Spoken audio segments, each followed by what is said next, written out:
Here's one from You Stood Us Up. I did? I didn't mean to. Dr. Hovind, from a very loving Pentecostal to a chicken-eating Baptist.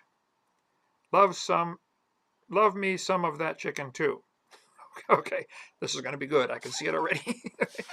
I have no idea where you were in Vancouver on the 12th of January, but I tried to bring folk from my church to see you and no luck.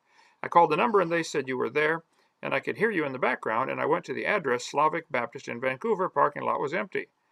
I just go where they take me. I fly in on the airplane, somebody picks me up and they take me and they all speak Russian.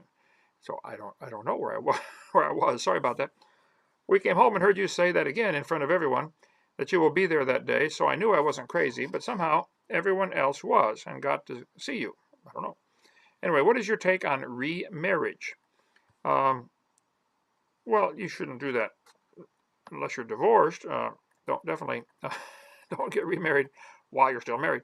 I am Robbie from Portland and sent this eons ago to the 2 Peter email and may not have been in the proper email to get to the YouTube broadcast mix. Oh, there are many thousands waiting in the various different folders, and looks hopeless. I love the KJV and a ton of what you teach and see. I am from the Holiness Pentecostal type of view, so you can imagine where we differ in secondary doctrines, but I decided to still love you anyway. Well, thank you, Robbie. I appreciate that. I'll love you too. I can disagree with people without being disagreeable. I've spoken in many Pentecostal churches. I think they love the Lord as much as I do. I wouldn't question that. I think they're just as saved as I am. Well, most of them. Wouldn't question that. But I disagree on some things. Very strongly disagree, and I can disagree without being disagreeable. No problem. Anyway, in the Mennonite and Holiness groups, they seem to gravitate highly to the topic of absolute no remarriage, or you will be living an adulterous life. I've seen many videos on this topic going in various ways, and I'm curious to see where you take this from your own research and experience. God bless you. Coffee makes me cough too, brother. Who cares? Another rabbit. Ha ha. Thank you. I don't know if it's a coffee or not. It might be. If so, I'm going to keep coughing because I like the coffee. Too bad.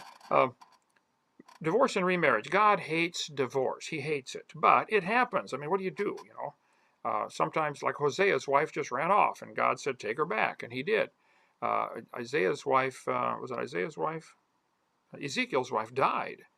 God told Jeremiah not to get married. It's interesting, when you look at like the founding fathers of this country, as I was in prison, I studied the wives of the patriots. The patriots, you know, all had a common cause to fight against King George and get freedom for America, and I'm glad they did. But the wives had very different reactions. George Washington's wife stayed right with him, went with him to Valley Forge and said, okay, George, I'm married to you and I'm your wife. And she stayed with him. Ben Franklin's wife said, forget it, I'm staying here, you go to France. And he didn't see her for years, and she died while he was gone. Sam Adams' wife tried to stay with him some, tried to stay home, keep the house going. The women just react differently. I don't know any way to, I've been married 42 and a half years. I still can't figure it out. If you got it figured out, let me know. But sometimes they just up and leave, you know. What do you do?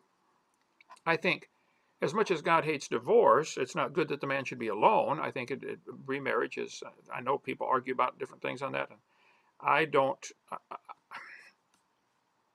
hope it never happens, but hey, it does. It's tens of thousands, millions of people. So I would say try to avoid it.